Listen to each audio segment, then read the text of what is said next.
कानपुर में सामाजिक एकता और दहेज मुक्त समाज का संदेश देते हुए आनंदेश्वर मानव सेवा समिति ने 11 जोड़ों का सामूहिक विवाह संपन्न कराया। धर्म परिवर्तन, लव जिहाद और दहेज जैसी कुरीतियों के खिलाफ जागरूकता फैलाने के उद्देश्य से आयोजित इस समारोह में पूरे रीति रिवाज के साथ नवदंपतियों का विवाह कराया गया।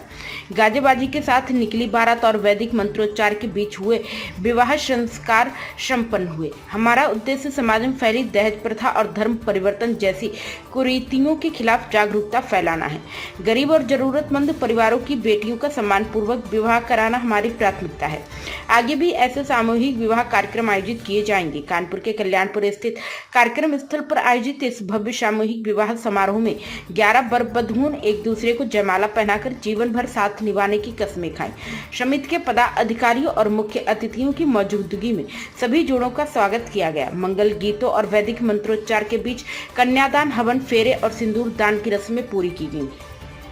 इस आयोजन का मुख्य उद्देश्य दहेज प्रथा जैसी सामाजिक बुराई को समाप्त करना और जरूरतमंद परिवारों को सम्मान पूर्वक विवाह का अवसर देना था। कार्यक्रम में पहुंचे अतिथियों ने नवदंपतियों को आशीर्वाद दिया और उनके उज्जवल भविष्य की कामना की। समिति की ओर से सभी 11 जोड़ों को गृहस्थी का जरूरी सामान भेंट किया गया, जिसमें कपड़े, बर्तन, बिस्तर, ट्रंक, अलमारी, घड़ी और अन्य उपयोगी वस्तुएं शामिल रहीं, ताकि नवविवाहित जोड़े अपने नए जीवन की शुरुआत मजबूती से कर सकें। समिति ने हमारे विवाह को बहुत अच्छे से संपन्न कराया। हमें गृहस्थी का सामान भी दिया गया, जिससे हमें नई जिंदगी शुरू करने में मदद मिलेगी। हम सभी का धन्यवाद करते हैं। सामूहिक विवाह जैसे आयोजन न केवल सामाजिक कुरीतियों पर प्रहार करते हैं, बल्कि समाज में एक सकारात्मक संदेश भी देते हैं। कानपुर में आयोजित यह कार्यक्रम कई परिवारों के लिए एक नई उम्मीद और नई शुरुआत लेकर आया है। प्राइम संदेश न्यूज से संवाददाता अफजाल हुसैन की रिपोर्ट। मैं जय बाबा आनंदेश्वर मानव सेवा समिति रजिस्टर्ड कानपुर उत्तर प्रदेश का संस्थापक अध्यक्ष हूँ और ये 11वां कार्यक्रम आज आयोजित हो रहा है 11 बेटियों का। अभी तक लगभग 1200 शादियाँ हो चुकी हैं और 2017 से कार्यक्रम चल रहा है।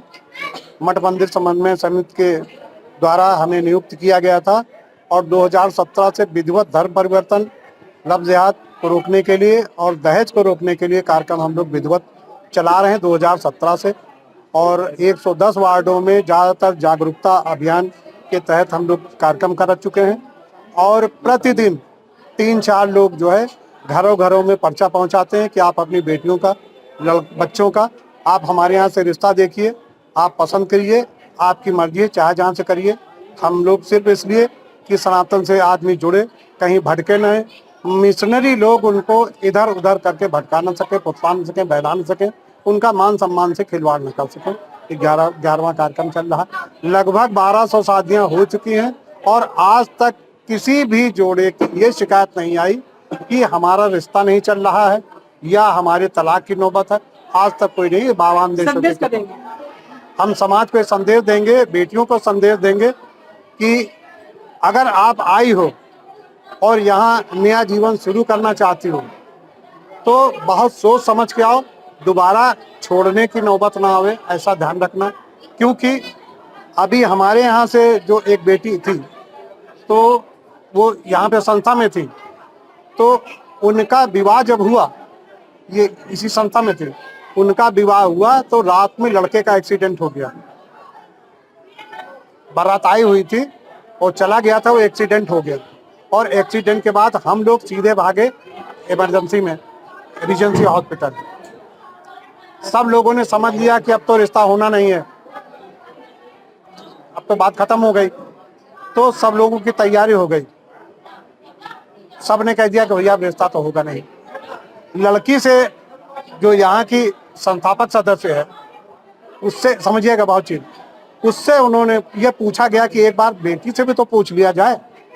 तो उसने एक जवाब दिया कि अगर यही भावर के बाद हो जाता तो क्या होता। रात में सुबह भावर के लिए रीजेंसी हॉस्पिटल से गाड़ी आई, लड़का आया और व्हील चेयर पे भावर फेरे कराए गए। तो बेटियों को हम यही संदेश देना चाहते हैं कि ये संकल्प लेके अपने मन में आए